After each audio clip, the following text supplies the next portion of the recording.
नमस्कार, स्वागत है आपका एवन न्यूज की इस खास पेशकश में और आपके साथ मैं हूं दीपक व्यास। सियासत में गिरावट, ये सवाल आज हम इसलिए पूछ रहे हैं क्योंकि सियासत में सियासतदानों की भाषा का स्तर लगातार गिरता जा रहा है। लगातार उनके बिगड़े बोल भी आपके और हमारे सामने आ रहे हैं। केंद्रीय मंत्री किरण रिजिजू कांग्रेस नेता राहुल गांधी को ट्विटर पर पप्पू बता रहे हैं, तो कांग्रेस प्रभारी सुखजिंदर सिंह रंधावा प्रधानमंत्री नरेंद्र मोदी के खात्मे की बात कर रहे हैं। राजस्थान के संसदीय कार्य मंत्री शांति धारीवाल राज्यसभा सांसद किरोड़ीलाल मीणा के कृत्यों को किसी आतंकी से कम नहीं आंकते, तो किरोड़ीलाल मीणा पुलिस से बातचीत में बाप जैसे शब्दों का इस्तेमाल कर भाषा के स्तर को गिरा रहे हैं। इससे पहले कांग्रेस नेता पवन खेड़ा पर भी प्रधानमंत्री मोदी के पिता के अपमान का आरोप लग चुका है। ऐसे में आज चर्चा सियासत की इसी गिरावट पर। मोदी को खत्म करने की बात करो, अगर मोदी खत्म हो गया तो हिंदुस्तान बच जाएगा। कि किरोड़ीलाल जी जिस प्रकार का कृत्य करते हैं वो किसी आतंकित से कम नहीं होता। इस बाप से बात कर रहे हो क्या? तुम्हारे बाप से बात कर रहे हो क्या?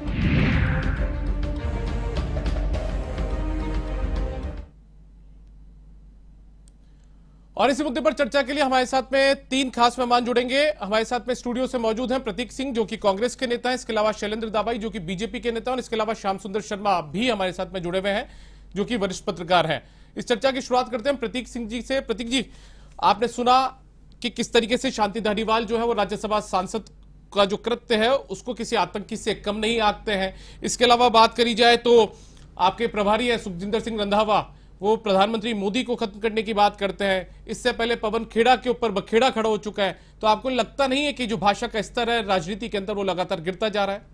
देखिए, भाषा का जो स्तर है उसको गिराने की जो शुरुआत है वो तो माननीय प्रधानमंत्री ने शुरू की थी। जब वो कहते हैं खूनी पंजा, जब वो कहते हैं 50 करोड़ की गर्लफ्रेंड, जब वो कहते हैं जर्सी गाय, हाइब्रिड बछड़ा, तो ये प्रधानमंत्री, जब इस देश का प्रधानमंत्री जब भाषा का स्तर गिराता है तो मुझे लगता है बाकी लोगों से इस तरीके का सवाल करना मुझे लगता है बेमानी हो जाता है।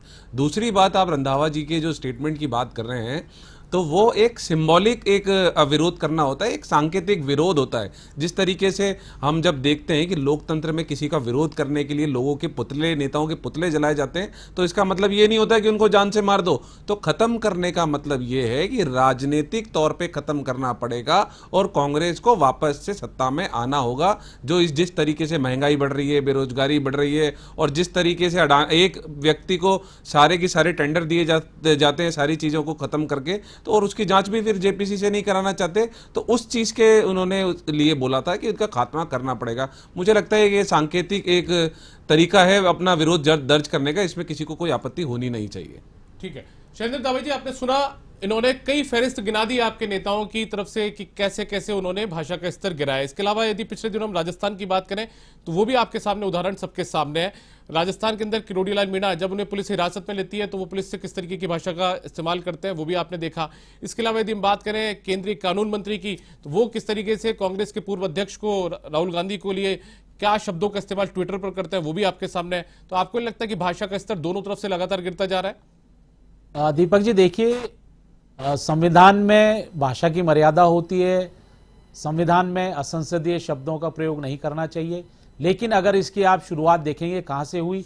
मेरे कांग्रेस प्रवक्ता बोल रहे थे कि प्रधानमंत्री नरेंद्र मोदी जी ने की। मैं आपको याद दिला देना चाहता हूं, आपकी ही सर्वोच्च नेता सोनिया गांधी जी, जो शायद हिंदी भी पूरी तरह से नहीं बोल पाती थी, उन्होंने ही मौत के सौदागर कहकर इस की शुरुआत करी थी। और किस तरह से आप देखिए उसके बाद इनके जितने भी वरिष्ठ नेता हो कांग्रेस पार्टी के, चाहे प्रवक्ता हो, उन्होंने किस तरह की भाषा का प्रयोग किया और उसके बाद उनके क्या रिजल्ट्स रहे, जनता ने उनको कितना बड़ा तमाचा मारा, ये पूरी हिंदुस्तान की जनता ने देखा। आपने देखा होगा पवन खेड़ा ने भी किस तरह से मजाकिया लहजे में प्रधानमंत्री जी के स्वर्गीय पिताजी का मजाक उड़ाया, उसका आपने परिणाम देखा। किस तरह से आपने देखा होगा कि दिल्ली के एयरपोर्ट पर वहां पर मोदी तेरी कब्र खुदेगी के नारे लगे और इनकी उत्तर पूर्वी भारत में इनकी कब्र खुद गई कांग्रेस पार्टी की। तो ये कांग्रेस पार्टी का तो रवैया रहा है कि इनके जो नेता हैं इनके बोलने में कभी भी ये संयमित नहीं रहे। और इन्होंने, आपने देखा किस तरह से जब गुजरात में कहा गया, इनके अध्यक्ष मल्लिकार्जुन खड़गे जी ने कहा कि 100 सिर का रावण, तो उनका क्या हाल हुआ गुजरात में, पूरी कांग्रेस साफ हो गई। आप देखिए, इनके झंडा उठाने वाला नहीं बचा। किस तरह से इनके राहुल गांधी शीर्ष नेता हैं जो चौकीदार चोर कहते थे, चाय वाला कहते थे। उसके बाद पूरी हिंदुस्तान की जनता ने राहुल गांधी के विचारों को नकार दिया। जो व्यक्ति देश का नहीं हो सका वो बाहर जाके बाहरी ताकतों से सहायता मांगता है, यूरोप में जाके कहता है कि ब्रिटेन और अमेरिका को भारत के लोकतंत्र को बचाना चाहिए। जो इनके कांग्रेस के जो वरिष्ठ नेता हैं वो पाकिस्तान से सहयोग मांगते हैं। तो ये कांग्रेस जो है ये अंग्रेजों की बनाई हुई पार्टी है, और जब भी कोई बौखलाहट आती है कांग्रेस पार्टी में तो ये तुरंत अपने जो इनके गॉडफादर हैं, ब्रिटेन रहा हो चाहे पाकिस्तान से इनके संबंध रहे हो, वहां जाकर ये प्रेशर लेते हैं और सहायता मांगने का काम करते हैं। चाहे चीन से इनके संबंध रहे हो, क्योंकि चीन से इनका डोनेशन आया तो ये चीन के पास भी जाकर कहते हैं कि भारत से मैं लोकतंत्र नहीं बचाया, हमारी सुरक्षा कीजिए। तो ये किस तरह की मेंटलिटी के लोग हैं आपने देखा होगा, और उसका रिजल्ट क्या निकलता है आप देखिए। हिंदुस्तान की जनता ने जब जब भी आपने प्रधानमंत्री नरेंद्र मोदी जी जो कि एक संत आदमी है, जो कि 24 घंटे में 18 घंटे काम कर रहे हैं, जिनका कोई उद्देश्य नहीं है सिर्फ भारत को किस तरह से सर्वश्रेष्ठ देश बनाना है विश्व में। आज आपने देखा होगा और विश्व के सबसे बड़े लीडर हैं, और अगर लोकप्रियता में भी देखा जाए तो विश्व में 74% उनकी रेटिंग, और राहुल गांधी जी 5% रेटिंग पर। ये क्या तुलना करेंगे। और आप जो बता रहे हो पप्पू वगैरह की जो उपमा दी जाती है, राहुल गांधी जी के कृत्य हैं जो अच्छा आप किसी भी बच्चे से, किसी भी हिंदुस्तान के आदमी से पूछ लीजिए, राहुल गांधी जी के जो कृत्य हैं, उनकी भाषा है, उसके हिसाब से तो उनको जो उपनाम दिया जाता है, मुझे नहीं लगता कि उसमें कोई उनको हर्ज होना चाहिए। तो ये तमाम बातें हैं जिन्होंने पूरे हिंदुस्तान की जनता ने देखा है, और उससे कांग्रेस पार्टी को आईना दिखाया। अब देखिए आप सुखजिंदर सिंह रंधावा जी ने भी कह दिया कि मोदी जी को खत्म कर दो। अरे भाई आप खत्म करने तक की बात पर आ गए। अरे आपको लड़ना है आप वैचारिक लड़ाई लड़ो, आपको लड़ना है आप मुद्दों पे सड़कों पे लड़ो, आपको बहस करनी है आप संसद में बहस करो। आप तो ब्रिटिश की पार्लियामेंट में जाके बोलते हो साहब हमको बोलने नहीं दिया जाता, हमारे माइक बंद कर दिए जाते हैं। जब यहां से क्लैरिफिकेशन दिया जाता है कोई माइक बंद नहीं था, सारी पोल खुल जाती है। तो शर्म आनी चाहिए कांग्रेस पार्टी के सुखजिंदर सिंह रंधावा के बयान नेताओं पर, को। सुखजिंदर सिंह रंधावा के बयान पर अभी प्रतीक जी ने सफाई भी दी है। प्रतीक जी कुछ कहना चाह रहे हैं आप? देखिए ये जो ब्रिटिश की बात कर रहे थे, बाहर जाकर के चाइना की बात कर रहे थे, तो आप सुन लीजिए ये क्या बोलते थे चाइना में। कुछ होगा नहीं, अरे भगवान बचाए भाई, पता नहीं पिछले जन्म में क्या पाप किए हम हिंदुस्तान में पैदा हुए। तो ये स्टेटमेंट जो है वो प्रधानमंत्री मोदी चाइना में जाके दे रहे थे कि क्या पाप हुआ था जो हम हिंदुस्तान में पैदा हो गए, और ये बात कर रहे हैं। और मैं दावे के साथ कह रहा हूं आपके चैनल पे, राजनीति छोड़ दीजिएगा नहीं तो, और अभी सुना दूंगा मैं स्टेटमेंट। अगर राहुल गांधी जी ने उनसे मदद मांगी, जो राहुल गांधी जी ने कहा था कि ये हमारा इंटरनल मामला है, हम इसको सुलझा लेंगे, और अगर आपको नहीं है तो मैं अभी वीडियो दिखा देता हूं आपके टीवी पे। अगर ये चलिए आ जाइए। राहुल गांधी जी ने कहा था चलिए लोकतंत्र खतरे में है, चलिए ब्रिटेन से एक सेकंड हाँ ये सुनाया था, आप मदद करिए हमारी। सुनवाए और इन्हीं के मणिशंकर अय्यर जी पाकिस्तान में जाकर कहते हैं कि मोदी सरकार से हमको बचाओ। आप सुनिए। तब्दील हो चुका है। No, it's our problem, right? It's an internal problem. It's an Indian problem, and the solution is going to come from inside. It's not going to come from outside. देखा, ये क्या सुन लिया आपने? आप पूरा सुनाओ ना। प्रॉब्लम अरे क्या आप है? पूरा सुनाओ। क्या ये क्या आप बोला सिर्फ दो उन्होंने? लाइन सुना क्या बोला क्या उन्होंने? बताना चाहते क्या हो? बोला उन्होंने? पूरा आप उनका उन्होंने भाषण ये सुनाओ। बोला है। उन्होंने क्या कहा है? हिंदुस्तान हाँ। की बेइज्जती की है। अरे उन्होंने उन्होंने क्या हिंदुस्तान को आज देखिए, बेइज्जती करने का प्रधानमंत्री काम किया बेइज्जती है। कर रहे और हैं, क्या? प्रधानमंत्री चाइना आप में जाके देशभक्ति की दुश्मन बात करते देश हो। में जाकर आप के बाहर आप जाके इस तरीके देश की को बातें कर बदनाम रहे हो करने कि का काम हिंदुस्तान में करते हो। पैदा होकर के मुझे शर्म आती थी। ये प्रधानमंत्री चाइना में दुश्मन देश में जाके बोलते हैं। बिरयानी खाने कौन गया था पाकिस्तान में? हमारे प्रधानमंत्री 10 साल रहे, मनमोहन सिंह कभी नहीं गए पाकिस्तान, बिना बताए बिरयानी खाने कौन गया था? प्रधानमंत्री मोदी। पाकिस्तान से उनका है, उनके रिश्ते हैं, उनके रिश्ते हैं। और आईएसआई को किसने बुलाया यहाँ पे इन्वेस्टिगेशन करने के लिए? किसने बुलाया आईएसआई को? आईएसआई को इन्वेस्टिगेशन करने के लिए किसने बुलाया? हिंदुस्तान में आईएसआई को इन्वेस्टिगेशन करने के लिए किसने बुलवाया? इसी सरकार ने, प्रधानमंत्री मोदी ने। तो आप ये बात करते, सारा मान सम्मान प्रधानमंत्री ने गिराया। प्रधानमंत्री मोदी, गृह मंत्री और पूरी भाजपा पप्पू है, इसीलिए इस तरीके के कृत्य करती है। देखिए दिखती है। बराक ओबामा की किताब है जिसमें कहा था मनमोहन सिंह जी घबरा गए 9/11 पे जांच करने की बात बता दीजिए, वो भी बता दीजिए।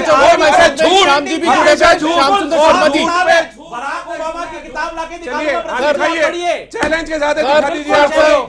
आप दोनों से मेरा निवेदन, श्याम जी भी हमारे साथ जुड़े हुए, अगर उनका रुख कर लेते हैं। आप दोनों की बात भी सुनी हमारे दर्शकों ने। श्याम सुंदर जी, आपने सुना लगातार दोनों तरफ से, चाहे से वो कांग्रेस हो चाहे से वो जो बीजेपी हो, दोनों के नेताओं के जो भाषा का स्तर जो लगातार गिर रहा है नेताओं के बयानों का, वो भी आपने देखा। इसके अलावा आपने ये भी सुना कि शुरुआत उन्होंने की थी, यानी कि खुद का दामन साफ है और दूसरे के ऊपर जो आरोप है वो यहाँ पर लगाए जाना। आप किस तरीके से इसे देखते हैं? शुरुआत किसने की होगी? दीपक जी, जिस प्रकार से राजनीति में जो सुचिता रहती थी, सम्मान रहता था, आदर रहता था, वो समाप्त होता जा रहा है। तो एक तरह से दुश्मनी जैसी स्थिति हो रही है। मैं तो ये देख रहा हूँ, दोनों प्रवक्ता ही जिस तरह से अपनी सुचिता को यहाँ पे कायम नहीं रख पा रहे, दोनों आरोप प्रत्यारोप लगा रहे। कम से कम आप तो अपने आप को सुधारो। हम क्योंकि जिस पे चर्चा करने आज बैठे हैं उस पे है कि हमारी सुचिता समाप्त हो रही है और आदर सम्मान जो होता था वो समाप्त हो रहा है। कि ये तरीका नहीं होता। आप विरोध करिए, विरोध करने की जगह विरोध करने की बात है, रखना चाहिए। अगर आप नरसिंह राव का टाइम देखे तो उन्होंने तो अटल बिहारी वाजपेयी को वहां भेजा था देश के यूएनओ में, जो कि कोई नहीं भेज सकता प्रतिपक्ष के नेता को, लेकिन भेजा था। हमारा विश्वास था कि हमारा प्रतिपक्ष का नेता हमको वहां पर हमारे देश की बात रख के आएगा, रख के आए बड़े शान से। आज यहाँ स्थिति क्यों बिगड़ रही है, क्यों गलत हो रहा है? अब देखिए, रंधावा जी जिस प्रकार से आकर के शब्दों का उपयोग तो ठीक नहीं किया। आप अपने कार्यकर्ताओं को उत्साहित करने के लिए या कुछ भी कहें, कुछ भी करें, ऐसा नहीं होना चाहिए। ये तो पता था कि आप किस प्रकार से सार्वजनिक होगा, क्या होगा। वैसे देखिए, करोड़ जी भी आप हमेशा सोचते हैं, आज नहीं, पहली बार भी नहीं, बहुत सारी बार उन्होंने कहा है कि जिस तरह की बातें हो रही है वो गलत है। नहीं कहना चाहिए कि तेरे बाप से बात कर रहा है क्या। वो पुलिस अधिकारी आपको कह रहा है कि मैं बात कर रहा हूँ सर, आपको बताऊंगा कि क्या हमारे को दिशा निर्देश है। इस तरह की भाषा का एक पार्लियामेंट का मेंबर, जो कि कई बार मंत्री भी रहा है और विधायक भी रहा है, ऐसी स्थिति में उनको आपा क्यों खोने की जरूरत पड़ रही है? इसलिए आपा खो देने के बाद आप भाषा का संयमता नहीं बरतते। आप फिर कह रहे थे, आप देखिए, आपने सही बात कहा। आज विधानसभा में शांति धारीवाल किसी देखिए आदरणीय वो देखिए पार्लियामेंट का मेंबर है, आज राज्यसभा के सदस्य होने के नाते उन्हें कह रहे हैं कि उनकी गतिविधि आतंकी से कम नहीं लगती। अब देखिए, इस प्रकार की चीजें को अगर आप लाके सामने खड़ा करोगे तो आप तो खुद संसदीय मंत्री हैं और बहुत वरिष्ठ हैं। आप कई बार मंत्री रहे हैं, केंद्र में भी आप सांसद रहे, तो ऐसी स्थिति में आप सुचिता क्यों खो रहे हैं? क्या कारण है? देखिए, किसी के प्रति क्या सम्मान दिखाने के लिए आप वो सब चीजें, मान मर्यादा जो राजनीति कायम रहती थी, नहीं हो पा रही है। तो इसलिए हमें सुचिता कायम रखनी चाहिए। हमको ट्रेनिंग देने की जरूरत है। या तो ये जो लोग नेता हैं, जो बन रहे नेता, उनको भी ट्रेनिंग देनी चाहिए, जो बन चुके हैं उनको भी कहना चाहिए कि नहीं, इस प्रकार का उपयोग नहीं चाहिए। अब ये बार बार देखिए, शैलेंद्र जी कह रहे थे, ये जो पार्टी का राष्ट्रीय अध्यक्ष रह चुका हो, 4 बार सांसद रह चुका हो, उसको पप्पू की उपमा देकर के आपको फायदा राजनीतिक मिल सकता है, लेकिन आपको भी नहीं कहना चाहिए। सब कुछ क्यों कह रहे हो ऐसा? प्रधानमंत्री जी के लिए कहते हैं तो आपको बुरा लगता है, आप उनके राष्ट्रीय अध्यक्ष के लिए कहते हो तो उनको बुरा नहीं लगना चाहिए, क्योंकि आपका अधिकार है। ये सारी बातें देखिए, नेताओं में जो कुछ कुंठाएं और गलत चीजें कहने की प्रवृत्ति बढ़ गई है, उसको रोका जाना चाहिए। बल्कि आप तथ्यों के आधार पर आरोप प्रत्यारोप सब कुछ लगे, अपनी पार्टी की रीति नीति को कहिए ना, कौन मना करता है। लेकिन एक दूसरे को नीचा दिखा करके आप कहना क्या चाहते हैं? देखिए, कई बार क्या होता है, सत्ताधारी पार्टी के लोग अपनी तरीके से बदला भी लेना शुरू कर देते हैं।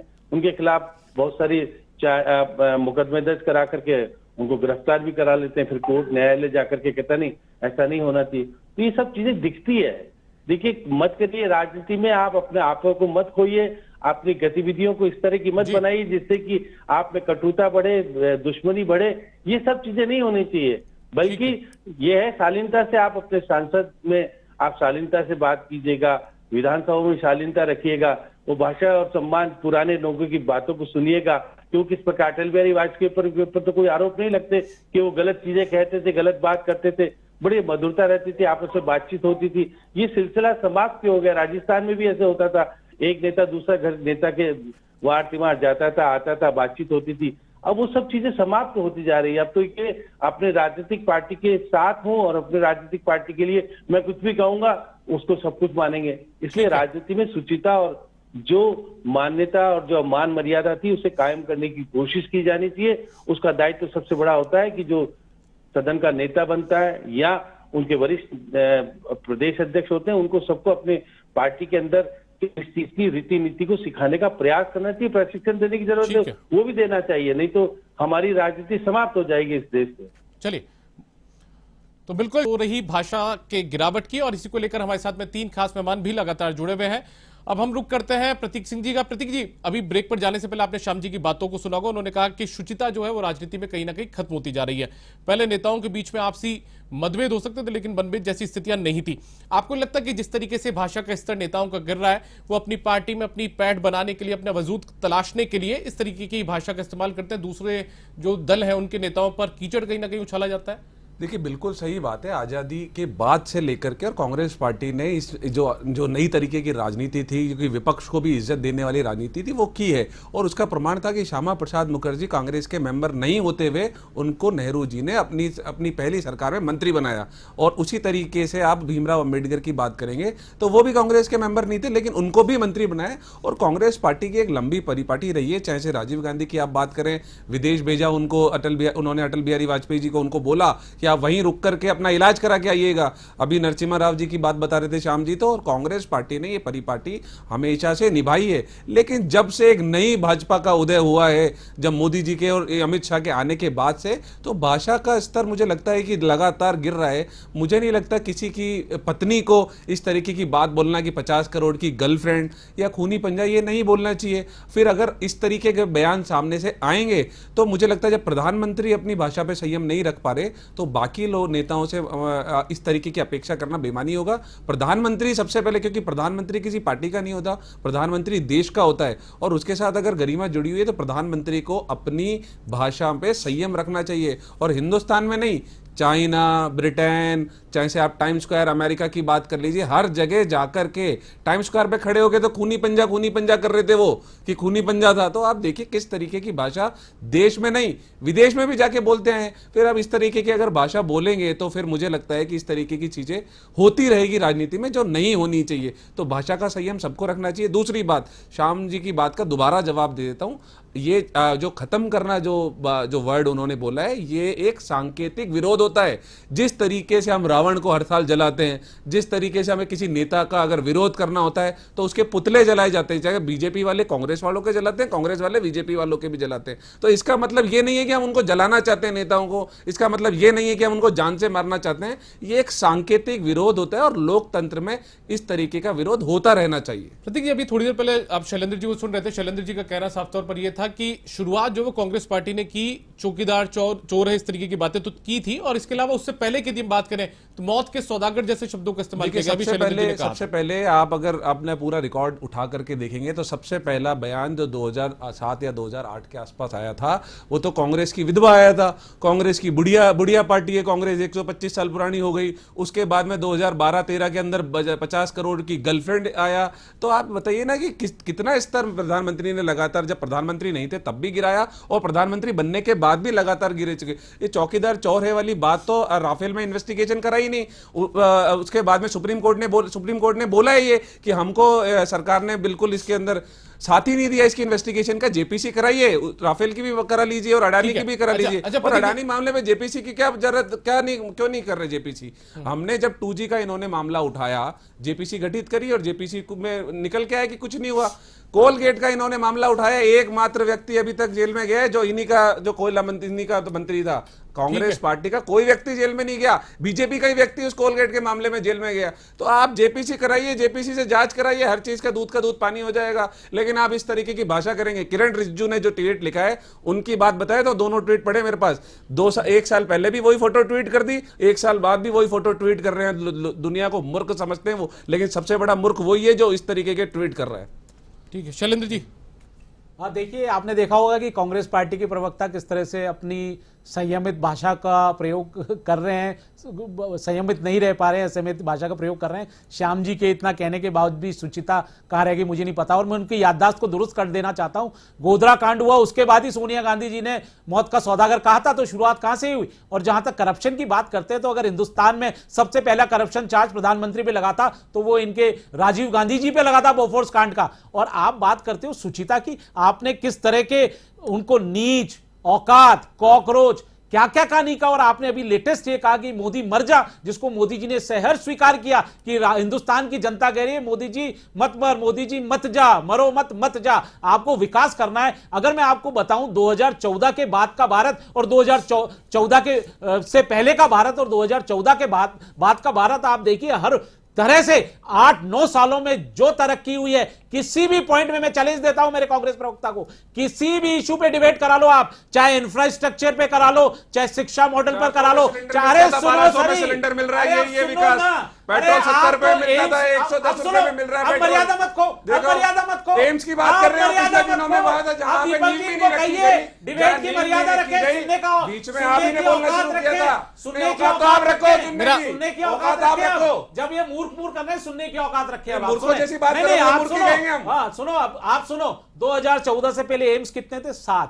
ये 7 एम्स 65 साल में बने और उसके बाद 8-9 साल में हमने 8 एम्स बना दिए, मेडिकल कॉलेज दुगने कर दिए, यूनिवर्सिटीज हमने दुगनी कर दी। आप देखिए रक्षा बजट 6 गुना बढ़ा दिया, हेल्थ इंफ्रास्ट्रक्चर 64,000 करोड़ का हमने इंफ्रास्ट्रक्चर में खर्च शुरू किया, जिसको बढ़ाकर हमने लाखों करोड़ कर दिया। कैपिटल इन्वेस्टमेंट आपने देखा होगा 10% बढ़ गया। रेलवे, मैं रेलवेज की बात करता हूं, रोडवेज की बात करता हूं, राष्ट्रीय राजमार्ग 91,000 किलोमीटर थे 2014 से पहले, आज 1,61,000 करोड़ हो गए। हम 10 साल में, जो आपने 65 साल की उपलब्धि है ना कांग्रेस की, 58 साल की उपलब्धि, हम 10 साल में बता देंगे कि हिंदुस्तान में विकास किसको कहते हैं। हमने वो सारे पार कर जाएंगे। हवाई अड्डे बना नहीं पाए थे, 74 हवाई अड्डे थे, आज हमने उनको दुगने कर दिए उन हवाई अड्डों को। तो ये क्या बात करते हैं विकास की, किसी भी फील्ड पे मैं चैलेंज के साथ कह सकता हूं। तो कांग्रेस पार्टी का कल्चर रहा है, ये जाके बुराइयां करते हैं, जैसे इनके मणिशंकर अय्यर, सलमान खुर्शीद, पता नहीं कितने नाम हैं जिन्होंने जा जाके पाकिस्तान की दुआएं, पाकिस्तान से सपोर्ट मांगा है, किस तरह की भाषा का प्रयोग किया है, किस तरह से देश को नीचा दिखाने का काम किया है। और जहां तक रही